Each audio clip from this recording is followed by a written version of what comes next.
Muy buenas tardes, noches tengan y lluviosas por aquí en la Ciudad de México. Tengan todos ustedes. Muchas gracias por acompañarnos aquí a las compañeras y compañeros de los medios de comunicación, y también muchísimas gracias a usted que está en casa siguiendo esta conferencia de prensa diaria sobre la evolución que ha tenido la epidemia de la COVID-19, esta enfermedad producida por el virus SARS-CoV-2 en nuestro país y en todo el mundo, y sobre todo la evolución también que tiene la estrategia operativa de vacunación contra este virus en nuestro país para poder prevenir la enfermedad, reducir las hospitalizaciones, reducir las defunciones y reactivar nuestra economía, nuestras actividades sociales y económicas, que también son muy importantes. Lograr encontrar este equilibrio entre la salud pública, la salud económica y el bienestar de todas y todos en nuestro país. Hoy es miércoles en donde tenemos dos personas invitadas, expertas en sus temas. Aquí presencialmente nos acompaña el doctor Miguel Malo Serrano. Él es asesor internacional de enfermedades crónicas de la Organización Panamericana de la Salud, Organización Mundial de la Salud, en la oficina de nuestro país. Doctor Malo, bienvenido, muchísimas gracias por aceptar nuestra invitación. Y de manera remota está nuestra querida doctora Hortensia Reyes Morales. Ella es directora del Centro de Información para Decisiones en Salud. Este centro pertenece al Instituto Nacional de Salud Pública. Doctora Reyes Morales, muchísimas gracias por aceptar nuestra invitación. Bienvenida. Gracias, Ricardo. Además de presentar el informe técnico y el informe diario de la epidemia y la estrategia operativa de vacunación, nuestras personas invitadas nos van a platicar sobre la implementación de el modelo de atención primaria de la salud que el año pasado se definió en conjunto con la Organización Panamericana de la Salud, el Instituto Nacional de Salud Pública, el INSABI y la Subsecretaría de Prevención y Promoción de la Salud.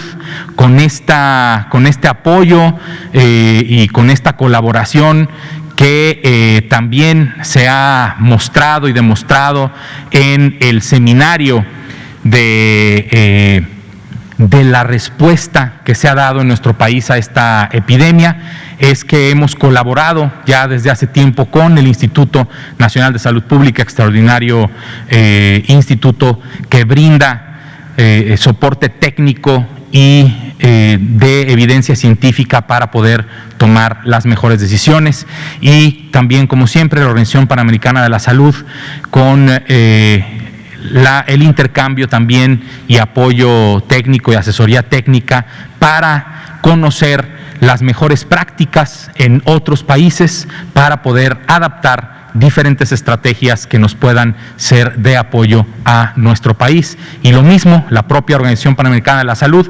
toma las experiencias de nuestro país para poderlas llevar y adaptar en otros países de América Latina y del resto del mundo. Muchísimas gracias. Vamos a empezar con el informe técnico. Vamos a ver la primera diapositiva, que es nuestra curva epidémica. La curva epidémica que actualmente de los casos que tenemos en este momento, un descenso del 10%. Recuerden que iniciamos la semana epidemiológica con un total de casos estimados que descendía un 14% de la semana inmediata anterior. Esto siempre representa un retraso y puede ir incrementando el porcentaje de diferencia entre una semana y otra. Actualmente continuamos en un descenso del 10% de la semana que estamos reportando actualmente a la semana inmediata anterior. Es importante porque todavía tenemos digamos, colchón, este buffer de amortiguador del 10% de reducción, que seguramente, a pesar de que siguiera incrementando, cerraríamos la semana epidemiológica este próximo sábado con un descenso importante. Actualmente tenemos un total de casos estimados de 2.543.083, de los cuales apenas el 1% de toda esta curva epidémica, de toda esta epidemia en nuestro país, es lo que representa la totalidad de casos estimados activos. Estas personas que actualmente tienen la enfermedad, la infección activa, que representa a 21.246 personas que han tenido este contacto que se estima con el Sistema Nacional de Vigilancia Epidemiológica. Un total de 218.007 personas en nuestro país desafortunadamente han perdido la vida con una prueba positiva al virus SARS-CoV-2 o mediante la dictaminación, este proceso en el que los servicios locales de salud analizan con especialistas clínicos y con especialistas en epidemiología y salud pública, analizan el cuadro clínico, el expediente de la persona que desafortunadamente ha perdido la vida, para saber si no se le tomó una muestra o su muestra es negativa, pero su cuadro clínico es lo suficientemente parecido a la COVID-19, saber si se dictamina como positiva a esta enfermedad. También creo que es importante poner los dos puntos positivos, ¿no? El decir que prácticamente 2 millones, es 1.9 millones de personas se han recuperado, de los que tenemos contacto, de los que han tenido contacto con el Sistema Nacional de Vigilancia Epidemiológica. Sabemos que este número es infinitamente mayor, dado que la presentación clínica y la epidemiología de esta enfermedad así lo ha demostrado. El 80% de las personas que se infectan o nos infectamos con el virus SARS-CoV-2 o no nos damos cuenta o tenemos un cuadro leve, lo suficientemente leve como para no necesitar una visita al Sistema Nacional de Salud y por lo tanto no se registra en el Sistema Nacional de Vigilancia Epidemiológica. El otro 20% tiene el suficiente cuadro clínico como para necesitar acudir a los servicios de salud, y es cuando se registra en este Sistema de Vigilancia Epidemiológica. También saber que 8.418.291 personas cuentan actualmente con un esquema completo de vacunación contra la COVID-19 en nuestro país. La ocupación hospitalaria, esta curva epidémica de hospitalizaciones. Es importante saber, evidentemente todos sabemos, nuestra primera ola fue menor que nuestra segunda ola. Esta segunda ola se presentó en otoño-invierno y por eso sabíamos y esperábamos que tuviera un impacto mayor en nuestro país que la primera ola. Afortunadamente, actualmente los niveles de hospitalización son menores inclusive que prácticamente al inicio de la pandemia, y del pico máximo de la segunda ola a los niveles actuales de hospitalización se ha reducido un 81% la hospitalización en nuestro país.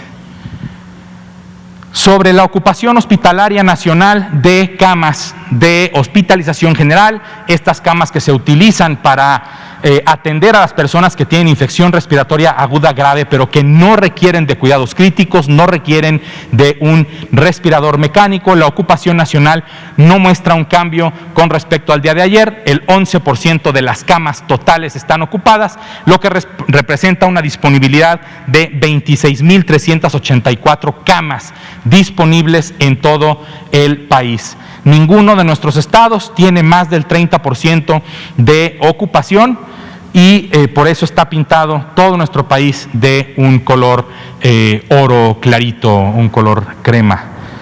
La siguiente, por favor. Sobre la disponibilidad de camas con respirador mecánico, con ventilador mecánico, la ocupación nacional se incrementó 1 punto porcentual. Esto quiere decir que actualmente el 17% del total de camas, que son estas 10.658, el 17% están ocupadas, lo que representa que 8.889 camas con un respirador mecánico están disponibles por si alguna persona en nuestro país requiere de cuidados críticos por un cuadro de infección respiratoria aguda grave. Un estado, que es el bellísimo estado de Chihuahua, tiene entre el 30 y el 49% de su ocupación de camas con respirador mecánico. Las restantes 31 tienen menos del 30% de ocupación. Sobre la estrategia operativa, esto que todos quisiéramos ver todos los días, pero a veces sucede, a veces no sucede. Ayer, en la jornada de vacunación del 4 de mayo del 2021, se vacunaron a más de 500,000 de personas en nuestro país. 512,611 personas. Esa es la velocidad que todos desearíamos y que se puede. Y esto depende de múltiples factores, incluyendo que usted en su casa acuda a recibir la vacuna en el momento en que le corresponda para poder aplicar la mayor cantidad de vacunas posibles en nuestro país todos los días. Con esto, entonces, ahora sumamos un total de 19.340.234 dosis de vacuna aplicadas en nuestro país, con un registro de dosis perdidas de 27.657, como hemos comentado en diversas ocasiones, por diferentes situaciones que se pueden presentar estas dosis perdidas. Estas 19 millones de vacunas se han aplicado prácticamente en 13 millones de personas. 12.984.236 personas han recibido una dosis de vacuna y se distribuyen en estos 4 grupos, ahora 4 grupos diferentes. Personal de salud, 1 millón de personas, 1.030.941 personas que han recibido una vacuna, que ya sea que tengan medio esquema o el esquema completo. 1.029.940 del personal educativo para la reactivación de las clases presenciales, bajo este principio que ha comentado la secretaria de Educación Pública, las 3 V. En verde, que estén vacunados el personal y que sea voluntario el regreso a las clases presenciales.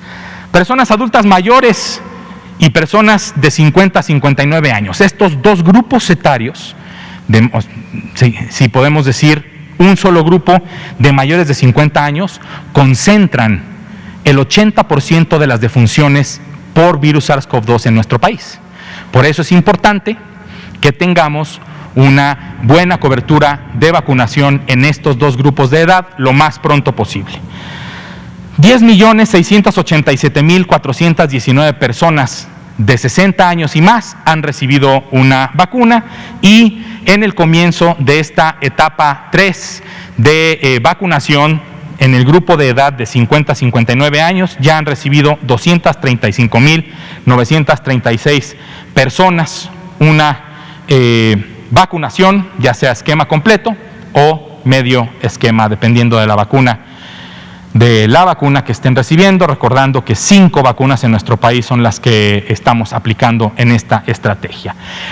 Los eventos supuestamente atribuibles a la vacunación o inmunización, esto que conocemos coloquialmente como los eventos adversos, lo que sucede, lo que nos puede suceder como personas al recibir una vacuna o inclusive al tomar algún medicamento, pueden suceder siempre algún evento adverso. Es importantísimo saber la bajísima proporción que tenemos de reporte de eventos adversos en esta estrategia de vacunación contra el virus SARS-CoV-2.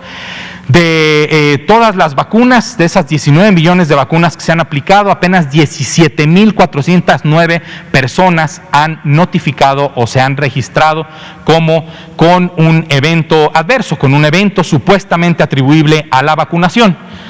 Esto representa menos del 1% y afortunadamente también de estas personas que se han reportado, afortunadamente menos del 2%, el 1.7% de los casos, que son 303 personas, han sido graves, de los cuales 105 continúan actualmente ocupados, una distribución ya más homogénea entre hombres y mujeres de estos ESAVI.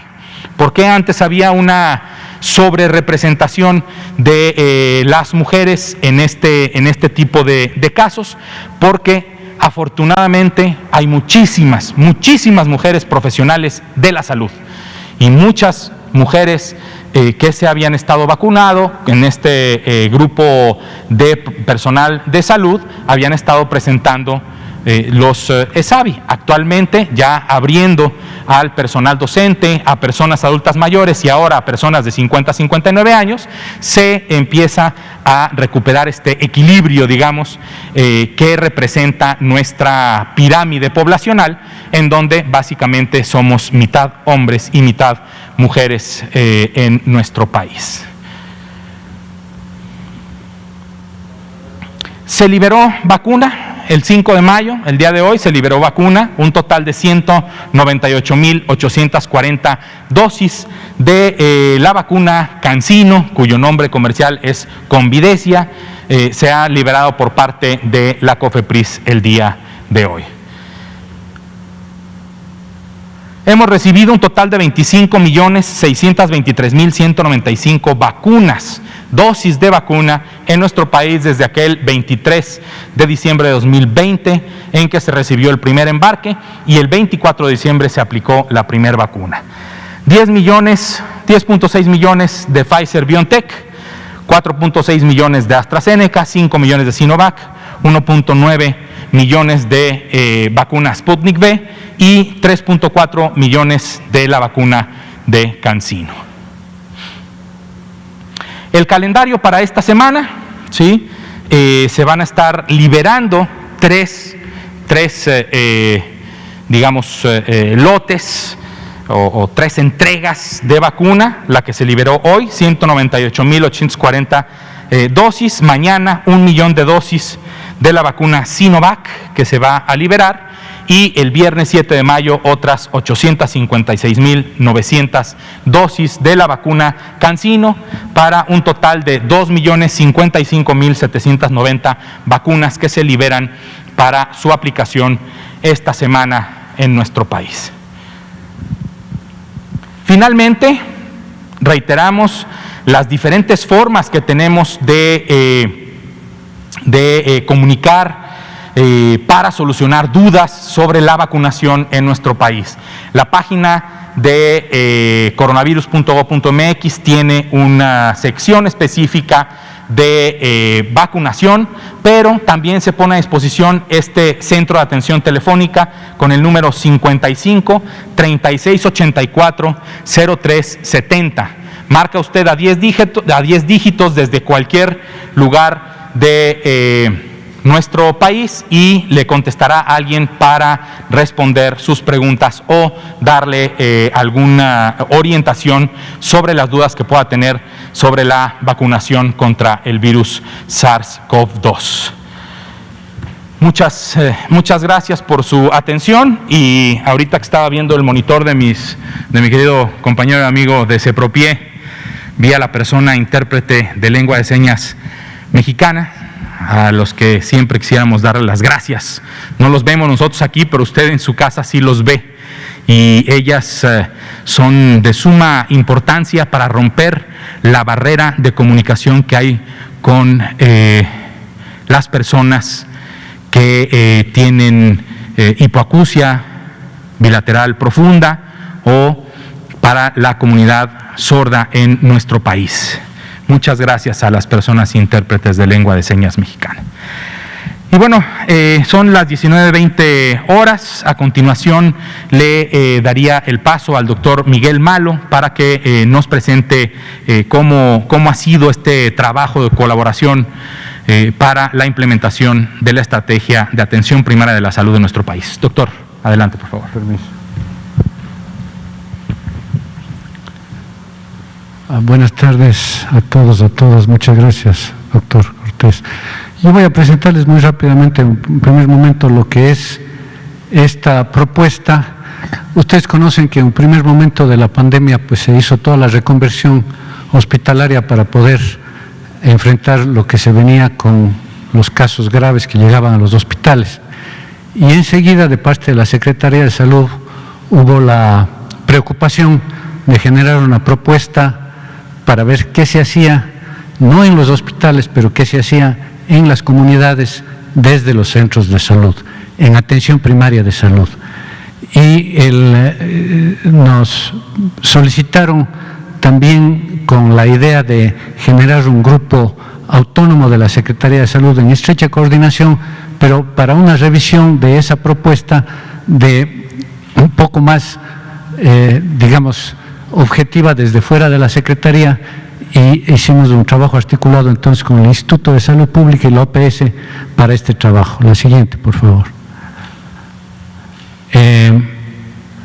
Ustedes conocen que a propósito de esa preocupación para ver qué se hacía para prevenir desde lo comunitario COVID-19, entonces el CONASA aprobó esta que se llama la Estrategia de Promoción, Prevención, Atención y Mitigación de COVID-19 y Continuidad de Acciones Esenciales de Salud Pública a nivel comunitario en el marco del APS, es decir, la atención primaria de salud. ¿Qué hacemos en el primer nivel? Ahí cerca de donde está la gente, en sus comunidades, en sus casas, para la prevención. Y yo les he colocado aquí dos aspectos del objetivo general de esta estrategia que son los fundamentales en rojo, ¿no? Disminuir el riesgo de complicaciones y mortalidad en grupos de riesgo. Ustedes conocen, por lo que ya se ha discutido aquí mucho y les han dado todos los datos, que el mayor riesgo para morir por COVID, edad avanzada, hipertensión arterial, diabetes, sobrepeso, obesidad, tabaquismo, entre los principales, ¿no? Entonces, ¿qué es lo que podíamos hacer? Ver que esas personas, primero, traten de mantenerse en sus casas, reciban el tratamiento en sus casas, reciban la visita domiciliaria de las brigadas comunitarias en sus casas para que no tengan riesgo de contagio al ir a unos servicios de salud, pero que a la vez esas mismas brigadas puedan identificar riesgos si es que hay una descompensación en cualquiera de esas patologías. Eso por un lado, y por otro, el identificar cercanamente qué está pasando, y eso la doctora Reyes les va a dar con más detalle, qué está pasando con COVID, para poder identificar más rápidamente cuáles son las personas que pueden estar con riesgo de tener COVID y cuáles pueden ser las que se agraven para que lleguen más rápidamente a la atención y haya menos mortalidad. Y el otro, que es el mantenimiento de las acciones esenciales de salud pública, es decir, hubo todo un cambio con los servicios de salud, como ustedes conocen y se ha descrito aquí todo el tiempo, para poder enfrentar la pandemia, pero había necesidad también de mantener servicios esenciales desde los centros de salud a la comunidad. Y eso es lo que se planteaba desde la estrategia. La siguiente, por favor. Entonces, ¿qué se nos solicitó de parte de la Secretaría de Salud a la OPS y al Instituto de Salud Pública? Esta estrategia era una respuesta a COVID, pero a la vez, señores periodistas y para la gente también en sus casas, lo importante, y eso ustedes conocieron que en el año 19 aquí incluso en este palacio con el presidente de la República se lanzó un informe de los 40 años de Alma Ata, que era decir, la estrategia para fortalecer ese primer nivel de atención para evitar que las personas lleguen a los hospitales, para hacer prevención, promoción y tratamiento temprano. Solo de lo que sabemos, ¿no es cierto?, solamente alrededor del 20% de todas las patologías deberían llegar a un nivel hospitalario, el resto en el primer nivel. Y en ese sentido, la respuesta COVID también tiene como intencionalidad desde la Secretaría de Salud y el Gobierno Federal que se pueda transformar los cuidados en México hacia la atención primaria de salud en el largo plazo, que no sea solamente una respuesta COVID, sino que pueda mantenerse eso en el largo plazo. La siguiente. Y entonces, la idea es que nosotros podamos hacer una sistematización de estos dos procesos. Por un lado, la respuesta a COVID, pero cómo eso puede generar una serie de procesos hacia una sostenibilidad de la atención primaria de salud en el largo plazo. La siguiente. Y esto es lo que la doctora Reyes inicialmente les va a comentar. Lo primero, lo que fue planteado por la Secretaría de Salud a nivel federal fue una propuesta que era lo suficientemente amplia y flexible para que pueda haber particularidades en la implementación en cada estado. Es decir, cada estado tiene sus propios recursos, tiene sus condiciones específicas culturales, sociales, económicas, y la respuesta tenía que adaptarse a nivel de cada estado. Y entonces, una de las cosas que estamos haciendo con el trabajo es tratar de monitorear y evaluar qué está pasando con esa implementación en cada uno de los estados en la respuesta a COVID-19 en atención primaria, que pueda ayudar a su vez a esos propios estados a mejorar la gestión en la respuesta a COVID. Y la segunda que les mencionaba, que es lo de más largo plazo, es decir, cómo esta propuesta flexible, amplia y que da cuenta de la diversidad en los estados puede generar insumos también para la transformación del sistema de salud a largo plazo hacia la atención primaria de salud. Es un proceso en el que estamos comenzando desde hace unos meses y la doctora Hortensia, Hortensia Reyes, que es la coordinadora del equipo del Instituto de Salud Pública, les va a presentar algunas generalidades de lo que estamos encontrando en este proceso. Gracias, doctor Cortés. Muchísimas gracias, doctor Miguel Malo. Muchas gracias por tu presentación. A continuación, a nivel, a distancia, está nuestra doctora Hortensia Reyes, del Instituto Nacional de Salud Pública. Por favor, doctora Reyes, adelante. Muchas gracias, doctor Cortés. Bueno, pues estoy encantada de esta oportunidad de presentar a nombre del equipo de investigación que estamos trabajando con la Organización Panamericana de la Salud este proyecto que acaba de presentar el doctor Malo, los avances que hemos tenido. Miren, este proyecto tiene dos etapas. En la primera, lo que nosotros estamos terminando es un primer propósito de identificar cuál ha sido la experiencia en 4 entidades federativas, en 4 estados que han sido seleccionados para poder dar seguimiento a la estrategia de prevención, atención y mitigación de la COVID en este marco de atención primaria. La segunda etapa, que espero también tener oportunidad cuando concluyamos muy pronto, de ver qué resultados va a tener esta estrategia en condiciones de salud de la población, que esperemos que sean favorables, porque es una estrategia muy noble, es una estrategia que tiene un enfoque muy marcado de trabajo de brigadistas, de coordinación con diferentes sectores, de trabajo con las unidades, sobre todo las unidades de centros de salud, unidades ambulatorias, de tal forma de que esto permite un trabajo bien organizado, y nos hemos encontrado que las experiencias son muy interesantes y se las voy a comentar en un momento. Les pido por favor si me pasan la primera diapositiva. La siguiente, por favor. Bueno, aquí les quiero decir que las 4 entidades federativas con las que estamos nosotros trabajando, hemos seleccionado 2 entidades del norte, que son Sonora y Coahuila, y 2 estados del sur, sureste, Tabasco y Yucatán. Esto que les voy a presentar es de manera muy resumida el trabajo general que hemos encontrado en las 4 entidades que tienen actividades comunes, pero actividades propias. La primera que están viendo ustedes aquí en esta diapositiva son acciones innovadoras que, independientemente de lo que propone de manera general la estrategia, han llevado a cabo los estados. Y el enfoque de las brigadas que yo les comentaba hace un momento ha sido fortalecido en los estados con brigadas que han tenido apoyo del INSABI. Ha habido muchísimo apoyo por parte del INSABI para fortalecer las brigadas, pero fíjense, también de la Secretaría de Marina.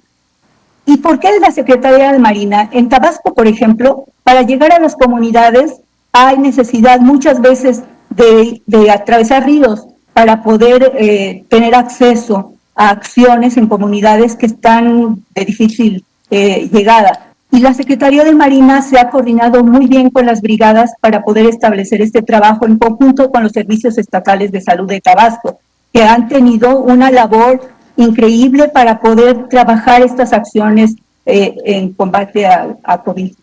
Pero también las visitas domiciliarias para detección y seguimiento de casos han sido muy importantes, porque muchas veces las personas no identifican los síntomas y estas visitas permiten dar un seguimiento a la población, ver qué personas requieren ser estudiadas con más detenimiento y además saber dar recomendaciones de cuándo es necesario asistir a una unidad médica.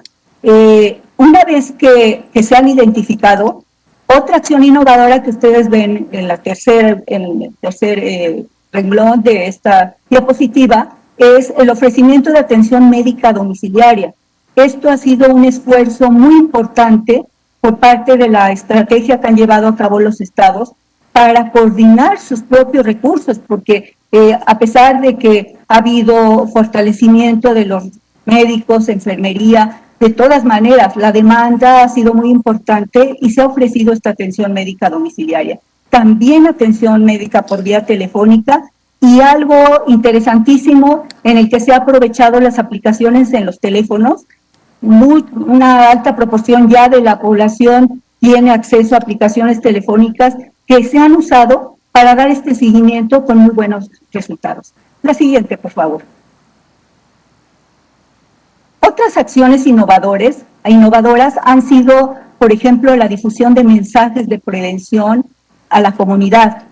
Estos mensajes han sido, bueno, todos nosotros los hemos visto, los mensajes en las ciudades, pero en las localidades donde hay mucha población indígena, también los mensajes se han difundido en lenguas originarias. Esto es algo fundamental. Por ejemplo, en Yucatán, los mensajes en maya han sido muy importantes. En Sonora y Coahuila también, para etnias específicas, se han establecido este tipo de acciones. Y para ello, además, se ha fortalecido los centros de orientación telefónica, filtros de ingreso en la propia entidad federativa y en municipios. Estas acciones se hicieron, esto de los filtros de ingreso, ustedes recordarán, se hicieron muy al principio de la pandemia. Después se ha ido evolucionando la forma en la que se han establecido más otras acciones de control y unos programas especiales que nos encontramos ya propios de cada estado, que han sido muy, muy interesantes porque son iniciativas que fortalecen la estrategia y que son propias para las condiciones locales. Por ejemplo, en Sonora tienen el programa Anticipa, que es un programa que da un seguimiento telefónico. Se habla de manera aleatoria a los teléfonos de los domicilios para preguntar, identificar necesidades y dar seguimiento cuando se requiere. En Tabasco hay un programa que ya está pues bastante ya consolidado, que se llama Enjambre Ciudadano, que se usa para muchas necesidades desde hace tiempo en Tabasco y que consiste en que puedan hacer llamadas a líneas para reportar emergencias, etcétera, y se ha ampliado para la atención de COVID. Y el programa Salud de Yucatán, que también en el estado de Yucatán lo tienen para fortalecer estas acciones de combate al COVID. La siguiente, por favor. Otro tipo de acciones que han llevado a cabo como parte de la estrategia es la adecuación de los centros de salud y de los hospitales, pero particularmente para fines de la atención primaria. La adecuación a los centros de salud ha sido una experiencia que puede ser importante para ya ir consolidando mejores servicios en general. Por ejemplo, filtros de entrada en los centros de salud, señalización de rutas de atención de tal forma que no haya aglomeraciones y pueda haber una mejor orientación a las personas que solicitan la atención, de a dónde llegar, qué consultorios hay exclusivos para pacientes con síntomas sospechosos de COVID y consultorios para personas que van a control de otros padecimientos, que ha sido algo importante para poder mitigar la transmisión en estos centros donde el riesgo puede ser más alto. También ha habido adaptación de los centros de salud a lo que se ha llamado centro centinela para tener una mayor fortaleza en la identificación y seguimiento de casos en la propia comunidad a partir de los centros de salud. Y adecuaciones y fortalecimiento de centros de salud urbanos a unidades de salud monitoras de enfermedad respiratoria para poder dar una respuesta más rápida. Y por supuesto la implementación de la reconversión hospitalaria, que eso lo conocen ustedes perfectamente, que se ha hecho prácticamente en todo el país, en los hospitales que así lo permiten dados sus recursos. La siguiente, por favor. Estas acciones de coordinación con otras dependencias y actores sociales son particularmente interesantes, porque miren qué interesante es cómo se ha podido hacer una coordinación con el IMSS, con el ISSSTE, para que las personas sean atendidas sin restricciones de afiliación. Esto es algo muy innovador, que ha sido un esfuerzo coordinado de todas las instituciones del sector salud y que es algo inédito en realidad, pero muy valioso porque puede ser un precedente para poder estar preparado para futuras emergencias que requieran este tipo de acciones. También ha habido coordinación muy importante con los ayuntamientos, sobre todo para programas de médico a domicilio y otro programa que se llama 24/7, que es la atención, como su nombre lo indica, las 24 horas de los 7 días de la semana, para traslado de pacientes, para acciones de promoción. Los ayuntamientos han estado muy activos en estas entidades. Pero también coordinación con autoridades de pueblos originarios, con curanderos, con parteras, que estos son personal de salud al que acuden mucho las personas en este tipo de localidades donde hay pueblos originarios y han sido muy importantes para apoyar la orientación y la detección de casos. Y por supuesto con organizaciones de la sociedad civil que también han apoyado. Aquí yo les pongo solamente 2 ejemplos. La Cruz Roja, Médicos Sin Fronteras en los estados que tienen límites internacionales, ha sido un apoyo muy importante. La siguiente, por favor. Y por último, un aspecto de la estrategia que el doctor Malo mencionaba y que es el seguimiento a los programas prioritarios. Es importante, hemos visto cómo desafortunadamente ha habido en ocasiones el rebase de la atención habitual por esta demanda tan importante de servicios en los picos, sobre todo en la pandemia. Aquí los estados han establecido como parte de la estrategia atención domiciliaria también para el seguimiento y control de personas con enfermedades crónicas y para las embarazadas, que son particularmente vulnerables. Entonces se han hecho estos programas para atenderlas en domicilio, dar la atención prenatal en sus casas, lo cual ha apoyado mucho para disminuir el riesgo de contagio. Dar dotación de medicamentos a las personas con problemas crónicos que requieren estar yendo por su medicamento. Se han dado hasta por 3 meses dotaciones para evitar esta posibilidad de tener que estar yendo muy frecuentemente a las unidades médicas.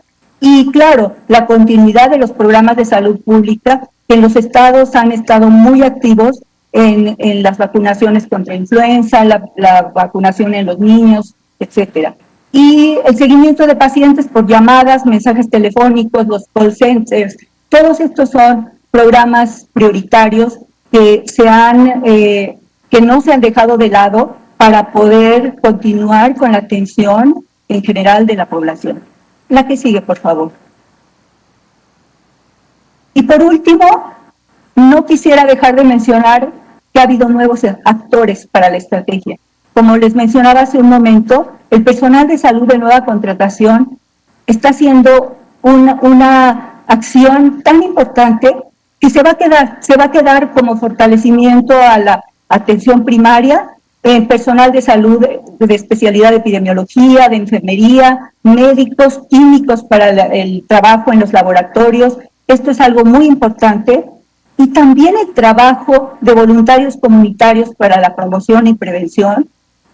Hay que mencionar, y con justicia, al sector privado que ha hecho donación de insumos para la atención en estos estados que hemos nosotros visitado, y también las universidades tanto públicas como privadas, con disponibilidad de espacios, principalmente para acciones de capacitación. Pues miren, esta de manera muy general son lo que nosotros hemos identificado como el trabajo que los estados están haciendo, que es muchísimo y, como verán, muy importante en los 4 estados que hemos nosotros con quienes hemos estado trabajando. Y pues esperamos que nos inviten nuevamente para presentarles en 1 o 2 meses más los resultados de estas acciones, y que también podamos sustentar la posibilidad de que estas acciones, que son un ejemplo, se puedan extender a otros estados como un referente para el fortalecimiento de la atención primaria a la salud, que es pues la base de nuestro sistema de salud en México. Muchas gracias, doctor Cortés, por la oportunidad. Muchísimas gracias, doctora Hortensia Reyes, por su participación. Rescato o resumo estas 2 participaciones muy importantes. Cada entidad federativa es diferente. Es importantísimo saber que la Federación, la Secretaría de Salud, establece ciertas bases que los estados deben adaptar a sus realidades, a su cultura, a sus realidades locales, municipales, localidades, barrios, todo. Cada ciudad es diferente, cada municipio es diferente. Lo hemos dicho también aquí, la epidemia de nuestro país tiene al menos 32 epidemias, y cada una de estas 32 epidemias tiene múltiples epidemias más. 2.500 municipios tenemos en nuestro país, tienen diferentes presentaciones, tiempos, etcétera. Los filtros sanitarios como una estrategia muy importante de promoción de la salud, de prevención de la enfermedad y de atención. ¿Por qué digo de promoción de la salud? Porque en realidad, en general, en estos filtros sanitarios se detectan pocos casos, ¿sí? Pocas personas seguramente en ese momento tienen una fiebre activa, pero es una acción muy importante de promoción de la salud para que todos tengamos en mente que la enfermedad existe, que todos debemos estar cuidándonos, que todos debemos tener la guardia arriba. La adaptación y apertura de los servicios de salud, ¿no? Algo que anteriormente pues parecía como imposible, el hecho de que el IMSS atendiera a personas que no tienen esa derechohabiencia, o el ISSSTE, o que las cuotas de recuperación de las unidades de salud, de la Secretaría de Salud, cobraran la cuota más alta porque la persona tiene derecho al IMSS o al ISSSTE. Esto es, todos han entrado a atender a todas las personas, y es muy importante cómo se adaptó y cómo se aperturó estos servicios de salud. La vigilancia sindromática, importantísima. No importa si su prueba es negativa, si usted tiene síntomas, está enfermo de algo, o puede ser un falso negativo, o puede ser inclusive un falso positivo. ¿Por qué no? Sí, también existen. Aunque sean muy pocos, también existen. Por eso es muy importante, si usted tiene síntomas, a pesar de su prueba negativa, usted debe de cuidarse y debe de quedarse en casa a cuidarse esa enfermedad. Y los municipios saludables, esta red de participación municipal que ha sido de muchísimo apoyo para la implementación de la APS. Y finalmente lo que presentó la secretaria Delgado, la secretaria de Salud del gobierno de Colima, el ABCDE de la salud, aseo frecuente de manos, barreras físicas como el cubrebocas que se utilice bien, o los acrílicos. ¿A poco no han ido a algunos comercios o transporte público en donde se pone un plástico o un acrílico como una barrera para evitar el intercambio de saliva, de aerosoles, etcétera? Cuidado de la salud, lo comentó el doctor Miguel Malo. Cuando una persona vive con diabetes o con hipertensión o con VIH o cualquier otra condición de salud, y esta condición está bien controlada, el riesgo es el mismo que el que tiene una persona que no vive con esa condición, que no tiene diabetes, que no tiene hipertensión, que no vive con VIH. Entonces, es importantísimo el cuidado de la salud, no solo para evitar la enfermedad, sino para cuando ya tenemos una enfermedad en nuestro cuerpo, tenerla bien controlada, nos reduce el riesgo de presentar un cuadro grave y de fallecer por COVID. La D del ABCDE, la distancia, úsala sanamente, o distancia, así como en la escuela no nos dicen Ricardo Cortés, ¿no? Es Cortés Ricardo. Entonces acá en lugar de Susana distancia es distancia Susana. Distancia, úsenla sanamente. Y la E, los espacios ventilados. Un aspecto importante en donde la ventilación, el intercambio del aire dentro de espacios cerrados es importante para evitar la contaminación del aire con potenciales aerosoles que pudieran estar contaminados con el virus SARS-CoV-2 o con cualquier otro virus. Muchísimas gracias. Son las 19:46. Vamos a empezar con preguntas. Empezamos con Blanca Valadez, Arturo, Juan y Sergio, ¿sí? Y Yanni. Gracias. Doctor Cortés, muy buenas noches a ambos. Preguntarle, el pasado 30 de abril, aquí en Palacio Nacional, el presidente informó que para junio, para finales de junio, se tendría 50 millones de personas vacunadas. Y ayer y antier el propio subsecretario comentaba que la idea era llegar a junio, pero con el 20% de la población, es decir, más de 20 millones de personas. ¿Se ajustó la estrategia de personas vacunadas o hubo una confusión en los números o qué pasó? ¿Por qué esos dos, números que se dan a la población son muy dispares? Esa sería una primera pregunta. Muchas gracias, Blanca. Tendríamos que personalmente tenido que revisar cuáles fueron las declaraciones del ciudadano presidente para saber en dónde pudo haber estado la diferencia entre la declaración del presidente López Obrador y la declaración del subsecretario, pensando en que prácticamente todas las vacunas requieren de 2 dosis y que son alrededor de 24 o 25 millones de personas las personas que están en este grupo de edad de 50 y más. Probablemente ahí pudiera estar la diferencia, dado que para tener esquemas completos en todo este grupo de edad, probablemente se requieran 50 millones de dosis, alrededor de 50 millones de dosis para vacunar a 25 millones de personas, y que pudiera estar ahí la confusión. Con todo gusto, Blanca, lo comento con el doctor López-Gatell para poder establecer bien esta Le comento, diferencia. Ese día dijo textualmente el presidente: yo estoy seguro de que a mediados de año, a finales de junio, principios de julio, vamos a tener ya vacunados a 50 millones de mexicanos. Ese es un dato. Así como dije que íbamos a terminar en este mes de abril de vacunar aún con una dosis a todos los adultos mayores, y lo cumplimos, así estoy haciendo mis proyecciones hacia adelante. Entonces sí habla de que al menos 50 millones de personas. Quería ver si con base a los lotes que van a venir y las proyecciones se podría hacer esto o qué pasó. Porque es con base a las primeras proyecciones que hubo de las entregas, y que si se entregan el número de dosis que se había proyectado al mes de junio o julio, habría al menos 100 millones de dosis entregadas en nuestro país, lo que serviría para vacunar a 50 millones de personas. Yo lo platico con el doctor López-Gatell para establecer y volver a dar aquí la información completa sobre cómo va caminando la estrategia y cuántas personas tendríamos a finales de junio proyectadas. Y solamente una precisión, una pregunta también. Se estuvo convocando a las personas por la situación de la tragedia, la lamentable tragedia, a donar sangre. Cuando se tiene COVID o la gente ya tuvo COVID o tiene COVID, no se sabe, ¿pueden donar sangre? Es una pregunta que me han estado haciendo muchas personas.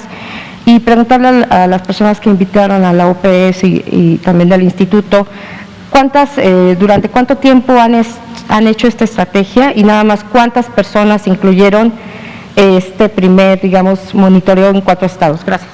Muchas gracias, Blanca. Rápidamente, la pregunta de la donación de sangre. Si recuerdan, la investigación que presentó el doctor Víctor Hugo Borja Aburto hablaba de la cero prevalencia en personas que donaron sangre. Eso quiere decir, sí pueden donar sangre las personas. Evidentemente, con un cuadro activo no podrían donar sangre. Eso sería una contraindicación, no solo de cuadro activo de COVID, sino de cualquier otra enfermedad. Pero en general, quienes ya se hayan recuperado de COVID-19 o que no sepan si tuvieron un cuadro de COVID-19 pueden donar sangre sin ningún problema. Sobre la estrategia de APS, doctora Hortensia Reyes. Sí, gracias. Muchas gracias, Blanca, por la pregunta. Nosotros estamos trabajando con los estados desde noviembre del 2020. Empezamos con Yucatán, después seguimos con Sonora, Coahuila y finalmente con Tabasco. Y estamos dando seguimiento porque, como ustedes deben deducir, las acciones van siendo dinámicas. Entonces hemos ido con ellos acompañándolos para ir viendo las acciones que se han estado implementando. Lo que les presento ahora es ya el resumen de las acciones con un corte a la fecha. Y respecto al número de personas, estas son acciones comunitarias. La estrategia tiene esa base, entonces está abierta para toda la población. Lo que les presenté son los servicios que estaban ofreciendo los estados y cualquier persona puede acudir.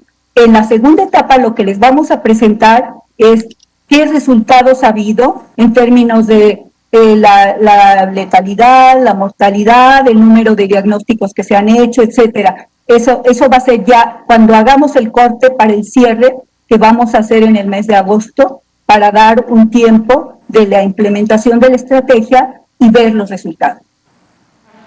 Muchas gracias, doctora. Arturo, adelante, por favor. Gracias, buenas noches. Arturo Contreras, de mi página. Un poco también la duda era sobre la estrategia esta que están haciendo, ¿no? ¿Cómo se seleccionó estos 4 estados? ¿Por qué nada más en 4 estados? Y si se planea después abrirla a otros estados. Saber un poco si esto no invade, digamos, las facultades de cada Secretaría de Salud local, ¿no? Al definir ellos su propia estrategia de salud. Y entonces, ¿cómo se compaginan estas dos juntas, ¿no? Algo que mencionaba ahora el doctor Malo es que esta estrategia lo que busca es mejorar el sistema de cuidados de la salud en el país. Y al parecer es una como duda que teníamos muchas personas desde que inició la pandemia, ¿no? Cómo la pandemia iba a ayudar a beneficiar el sistema general de salud. Entonces, a ver si esto que están presentando, si esta estrategia, digamos, es el principio o el primer esbozo de cómo podría irse mejorando el sistema tan carente de salud mexicana que tenemos.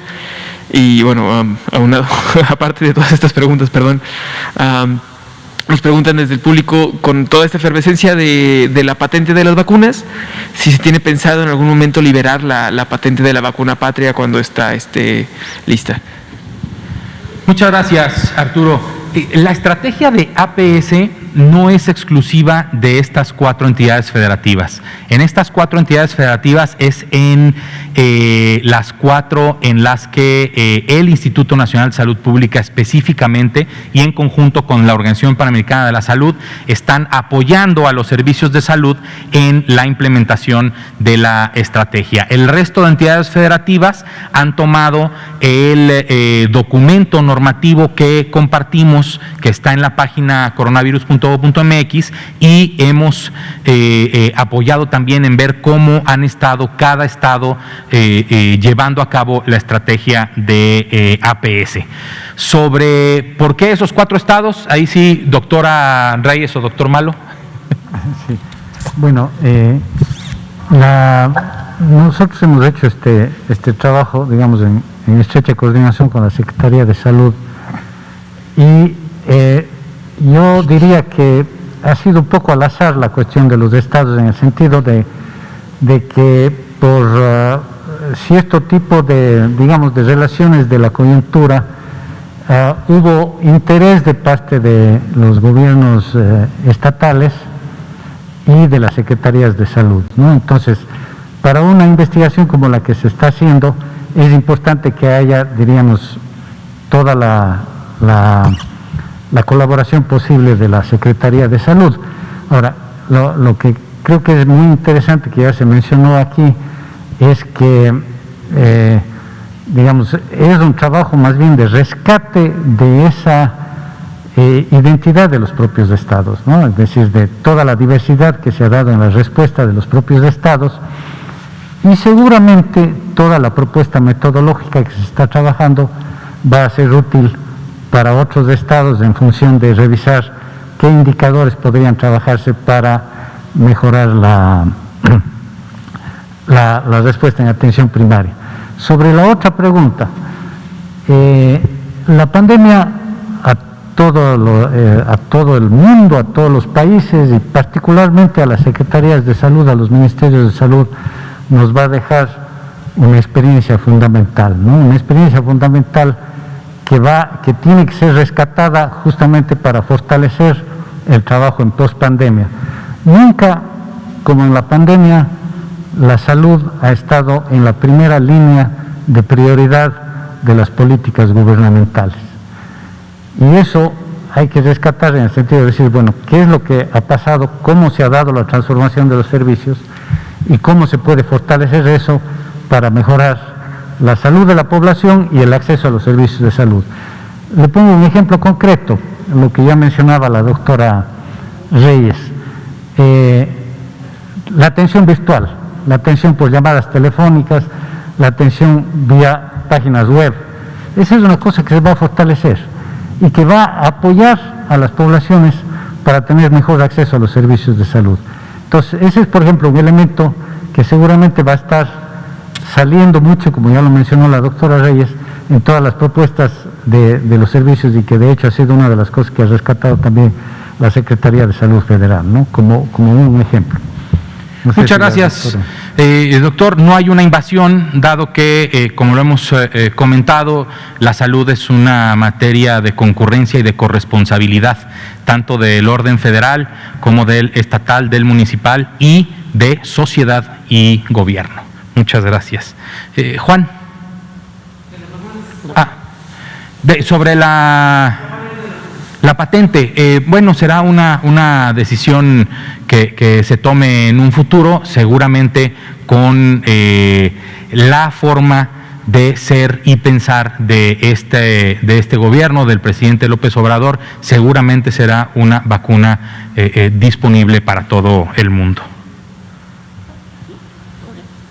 Bueno, adelante, Juan. Rápidamente, en el último de los casos de aquí, de esto que han aplicado, ¿cuáles serían los elementos más importantes que podría México dar precisamente a otros países? ¿Cuáles serían así a grandes rasgos? Mire, ¿qué es lo que nosotros hemos visto con toda la estrategia esta que se ha propuesto desde el nivel federal? Este fortalecimiento de todo lo que es la atención desde el centro de salud hacia la comunidad, primera cosa, ¿no? Es decir, el volcamiento y la apertura, diríamos, de los servicios de salud, de los centros de salud, más hacia lo comunitario. Ese es un aspecto fundamental.